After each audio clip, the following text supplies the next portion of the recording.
Hi everyone, welcome back to the channel. Today is a new day और आज हम कर रहे हैं एक और टॉपिक जिसका नाम है साधक एंड बाधक तत्व according to Gheran Samhita and Yoga Sutra. ठीक है। योगा एजुकेशन की टॉपिक की सीरीज़ चल रही है, उसको कंप्लीट कर रहे हैं। लास्ट यूनिट चल रही है टॉपिक 2, इसको कवर करेंगे। वीडियोस कैसे लग रहे हैं ये ज़रूर मुझे कमेंट सेक्शन में लिख के जाना। और जो बच्चे नए हैं उनको मेरा इंट्रोडक्शन। मेरा नाम है काजल, मैं हूँ असिस्टेंट प्रोफेसर और मैंने क्वालिफाई किया है GOGC NET C TET and UP TET.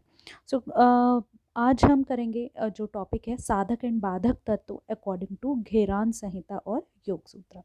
ठीक है, तो बिना किसी देरी के इसको स्टार्ट करते हैं। साधक और बाधक तत्व क्या होते हैं लास्ट वीडियो में हमने डिस्कस कर लिया था, फिर भी एक बार ब्रीफ में मैं आपको बता देती हूँ। साधक वो होता है जो साधक वो है जो योगा कर रहा है, और बाधक वो है जो ऑब्स्टिकल्स हैं, जो प्रॉब्लम्स हैं, जो आपको योगा करने से रोक रहे हैं। ठीक है, तो ये दो साधक और बाधक का मतलब है। ठीक है, और अगर तत्व बात करें कि साधक तत्व कौन से होते हैं, है ना, और बाधक तत्व कौन से होते हैं, तो साधक तत्व वो होते हैं कि जो आपको मोटिवेट करते हैं, जो आपको पॉजिटिव, जो आपको एड करते हैं कि आप योगा करें। ठीक है, तो वो साधक तत्व हो गए कि आपको पॉजिटिव हैं वो। जबकि बाधक तत्व जो होते हैं वो नेगेटिव होते हैं, जो आपको रोकते हैं कि आप योगा ना करें। ठीक है, सो साधक तत्व इज पॉजिटिव एंड बाधक तत्व इज नेगेटिव माइंडेड। ठीक है, तो अकॉर्डिंग टू गेहरान संहिता, तो जो गेहरान संहिता और योग सूत्र जो है पतंजलि की, इसमें जो साधक तत्व हैं और जो बाधक तत्व हैं वो डिफरेंट तरीके से बताए गए हैं। जो हमने लास्ट वीडियो में देखा था हाथ योगा प्रातिपदिका के अकॉर्डिंग, है ना, पहला टॉपिक है हमारा ये। उसके अकॉर्डिंग जो साधक तत्व और बाधक तत्व बताए गए थे उनसे गेहरान संहिता में और योग सूत्रास ऑफ पतंजलि जो है इसके अंदर डिफरेंटली अप्रोच किया गया। तो कैसे अप्रोच किया गया है ना।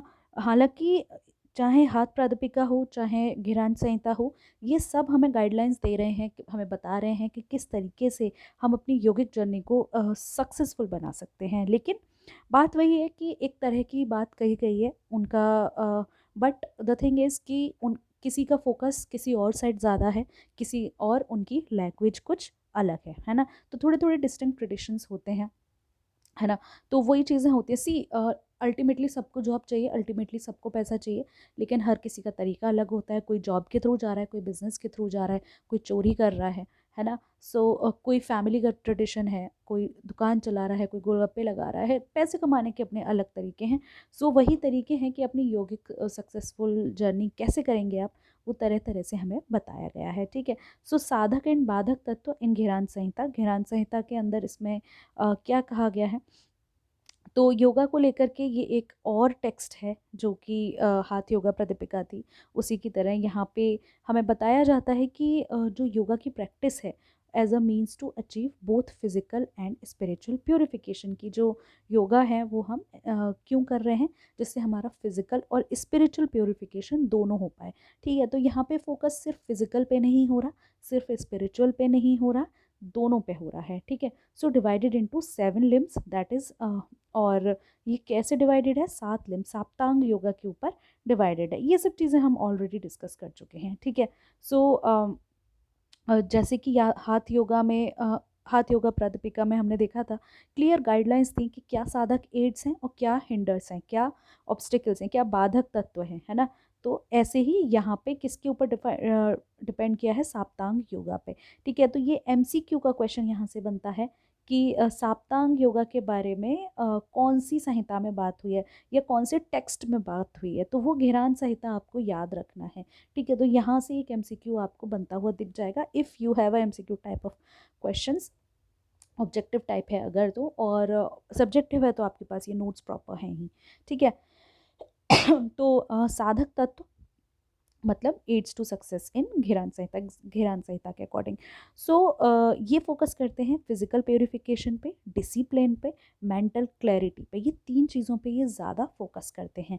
ठीक है, तो सबसे पहले उन्होंने कहा कि सबसे पहली चीज़ जो एक साधक तत्व है वो है शतकर्म, 6 प्योरिफिकेशन प्रैक्टिसेस, 6 प्योरिफिकेशन की प्रैक्टिसेस हैं। The Gheran Samhita places a strong emphasis on cleansing techniques known as एक बहुत बड़ा फोकस जो है इनका क्लींजिंग टेक्निक पे है, नोन एज शतकर्मास। ठीक है, सो आपको एक और एमसीक्यू का क्वेश्चन यहाँ से मिलता है कि शतकर्मास क्या होते हैं। ठीक है, तो ये क्या है कि क्लींजिंग टेक्निक्स हैं योगा के अंदर, किसके अकॉर्डिंग, किसके अकॉर्डिंग, घेरान संहिता के अकॉर्डिंग। याद रखेंगे 3 क्वेश्चन यहाँ से बनते हैं। पहला, शतकर्मा क्या है, तो ये क्या है, कुछ प्रैक्टिसेस हैं, 6 प्यूरिफिकेशन प्रैक्टिसेस हैं, हम बताएंगे अभी क्या क्या हैं। ठीक है, तो पहला क्वेश्चन यही बनता है कि शतकर्मा क्या है। शतकर्मा क्या है, योगा को लेकर के 6 प्यूरिफिकेशन प्रैक्टिसेस हैं। ठीक है, किसके अंदर मिलता है इसका मेंशन, घेरान संहिता के अंदर मिलता है। ठीक, 2 चीज़ें यहाँ पर हमें आ गई हैं। ठीक है, ऐसे ही आते हैं एमसीक्यूज, है ना, तो आराम से अपना पढ़ो। ठीक है, तो 6 शतकर्मास क्या है, मतलब क्या क्या करना है। पहले नेति, नेजल क्लींजिंग, जो आपकी नेजल होती है उसको आपको साफ करना है। ठीक है, देन धोती, क्लींजिंग ऑफ स्टमक, आपका जो पेट है वो साफ होना चाहिए। बस्ती, क्लींजिंग ऑफ कोलोन, आपका कोलोन जो है वो प्रॉपरली क्लीन होना चाहिए। ठीक है, आजकल जो जनरेशन है उसके साथ जो ये क्लींजिंग ऑफ द कोलोन वाली इशू है ये बहुत बड़ा है, जो नहीं होता क्योंकि हम लोग जो मैदा है, जो बाहर की चीज़ें खा रहे हैं उसकी वजह से हमें ये सारी पेट की दिक्कतें हो रही हैं। ठीक है, then Nauli is abdominal churning.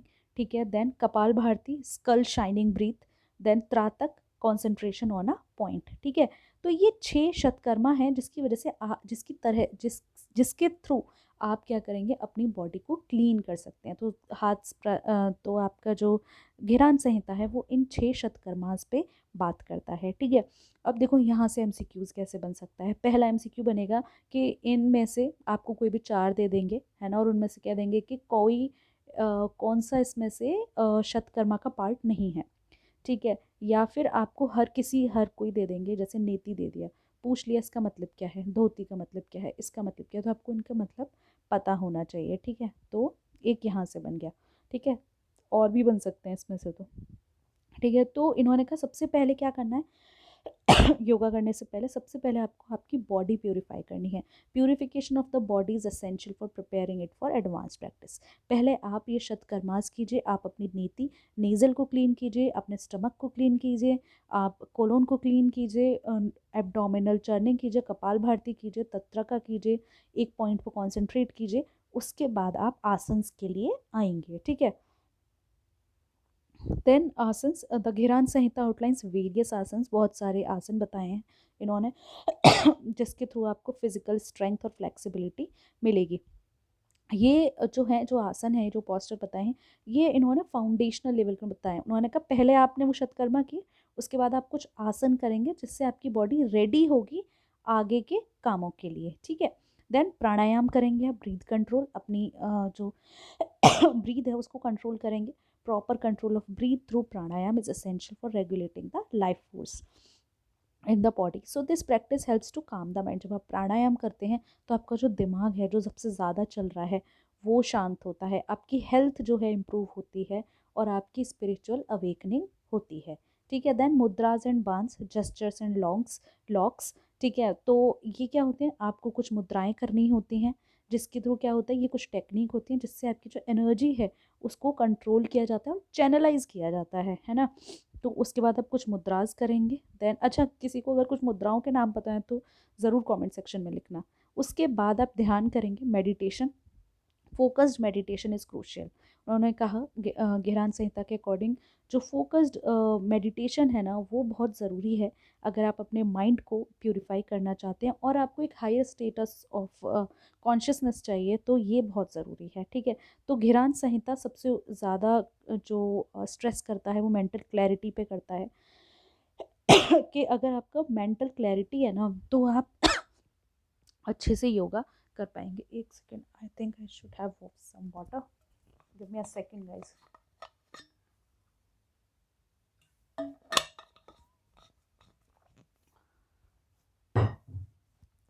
ठीक है, then we have discipline and morality. तो लाइक अदर योगिक टेक्स्ट, जो घेरान संहिता है इसके अंदर भी डिसिप्लिन के ऊपर हमने देखा था ना, हाथ प्रदीपिका में भी डिसिप्लिन के बारे में बात की गई थी। Moderation in diet, mental purity, ये सारी बात भी इसमें भी हमें करते हुए मिलता है। ठीक है, देन वी हैव, ठीक है, ये हमारे साधक तत्व थे। अभी हम देखेंगे बाधक तत्व कौन कौन से हैं अकॉर्डिंग टू घेरान संहिता, है ना। सो सबसे पहली बात ये लोग कहते हैं कि अनक्लीनलीनेस, अगर आप क्लीन नहीं हैं, है ना, तो फिर आपको कैसे एक स्पिरिचुअल कॉन्शियसनेस मिलेगी, नहीं मिलेगी, है ना। तो उन्होंने कहा बोथ फिजिकल और mental impurity are seen as major obstacles. Physical impurity, आपने शतकर्माज नहीं किए, है ना, आप शतकर्माज नहीं किए तो वो क्या है, वो आपका मेजर एक बाधक तत्व है भाई। आप अच्छे से फिर नहीं कर पाएंगे योगा को, है ना। इसी वजह से मैंने कहा ना, this is why the Gheran Samhita stresses shatkarma cleansing techniques as foundation to yoga practice. ये सबसे पहले ही बात करते हैं कि आप क्लीन होके आइए, स्वच्छ होके आइए। कहते हैं योगा करने जा रहे हैं, कहीं जा रहे हैं, तो पहले आप फ्रेशन अप हो जाइए। उसके बाद आज के टाइम में जो हम फ्रेशन अप कहते हैं ना, वही शतकर्मास की बात कर रहे हैं, ठीक है। देन इनकन्सिस्टेंसी इन प्रैक्टिस, हमारे पहले वीडियो में भी ये देखा था हमने कि जो इनकन्सिस्टेंसी रहती है प्रैक्टिस में, आप रेगुलर नहीं हैं, आप डिसिप्लिन नहीं फॉलो कर रहे हैं, तो फिर आपको स्पिरिचुअल कॉन्शियसनेस नहीं मिलेगी। आपको कंसिस्टेंटली एफर्ट्स करने पड़ेंगे, जिसके is to overcome is key to overcoming stagnation and moving forward on yoga path, ठीक है। Then over indulgence in food and pleasures, same वही कि आप ओवर ईटिंग कर रहे हैं, है ना। इंडल्जेंस, आप खा रहे हैं क्यों, क्योंकि आपको मतलब कभी कभी कैसा होता है ना कि आपका दिमाग काम नहीं कर रहा है तो आप खा रहे हैं, आपको पता नहीं चल रहा है, ठीक है। तो या फिर आप अपने माइंड को डिस्ट्रैक्ट करने के लिए खा रहे हैं, दिमाग काम नहीं कर रहा, चलो कुछ खा के आते हैं, ठीक है। तो वो सारी चीज़ें जो है ना, ओवर इंडल्जेंस जो होती हैं, उसकी वजह से स्लगिशनेस आती है। स्लगिश का मतलब क्या होता है, स्लो।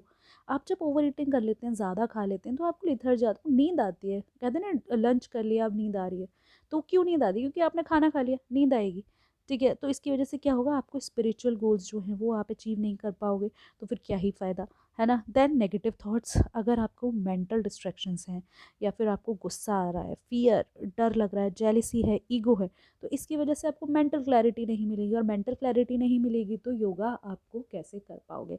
सी, आपने यहाँ देखा होगा घेरान संहिता के अंदर कि बार बार बात हो रही है किसके बारे में, मेंटल क्लैरिटी, मेंटल क्लैरिटी। तो अगर आपसे क्वेश्चन पूछा जाए तो आप मेंटल क्लैरिटी का ध्यान रखना कि ये सबसे ज़्यादा फोकस इसी पे करते हैं, ठीक है। सो मेंटल क्लैरिटी बहुत ज़्यादा ज़रूरी है, ठीक है।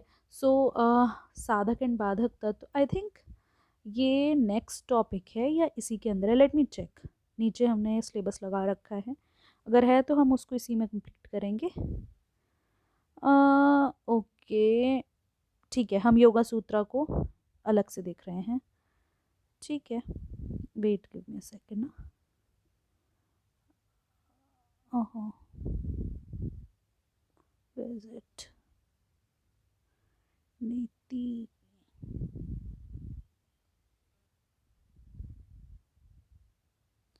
कहाँ रह गया, ये आ गया।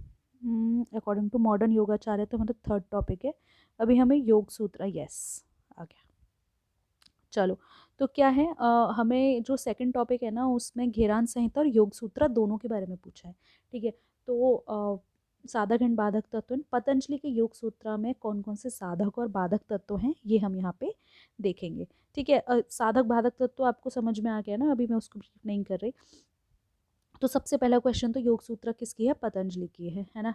सो फाउंडेशनल टेक्स्ट है ये राजयोगा पे, और यहाँ पे और ज़्यादा हम देखते हैं कि योगा सूत्रा के ऊपर साइकोलॉजिकल और फिलोसफिकल फ्रेमवर्क पे सबसे ज़्यादा काम किया गया है।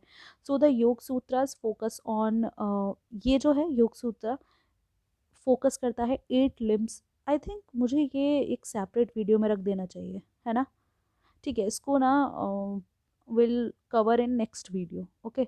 सो ठीक है, आपको ये वीडियो कैसा लगा मुझे बताना ज़रूर, और कोई भी सजेशन है let me know in the comment section. अगर वीडियो अच्छा लगा है तो इसको लाइक ज़रूर करके जाना।